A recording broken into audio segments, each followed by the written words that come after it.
शिवजी और केतकी पुष्प की कथा। बहुत समय पहले की बात है। एक बार भगवान ब्रह्मा जी और भगवान विष्णु जी के बीच ही विवाद हुआ कि उनमें से कौन बड़ा है। दोनों देवताओं के बीच ये तर्क वितर्क इतना बढ़ गया कि स्वर्ग और पृथ्वी पर हलचल मच गई।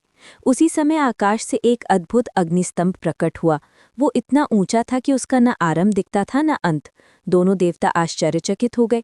तभी आकाशवाणी हुई, जो इस अग्निस्तंभ का आदि या अंत खोज लेगा वही सबसे बड़ा माना जाएगा। तब भगवान विष्णु वराह रूप में धरती की ओर नीचे की दिशा में गए और भगवान ब्रह्मा जी हंस रूप में ऊपर की दिशा में उड़ चले। विष्णु जी बहुत नीचे तक खोजते रहे पर उन्हें उस स्तंभ का अंत नहीं मिला।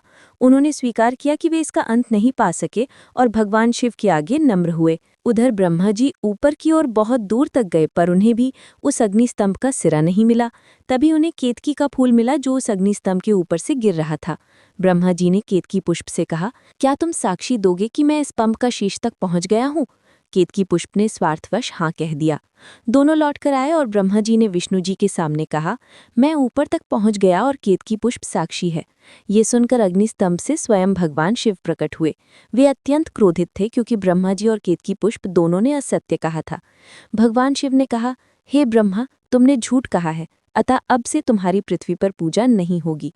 और फिर उन्होंने केतकी पुष्प की ओर देखा। तुम झूठ की साक्षी बनी हो, अतः तुम भी अब से मेरी पूजा में कभी स्वीकार नहीं की जाओगी। इसलिए आज भी शिव पूजा में केतकी पुष्प नहीं चढ़ाया जाता। भगवान शिव ने फिर कहा, जो सच्चा है वही मुझ तक पहुंच सकता है, असत्य और अभिमान से दूर रहो।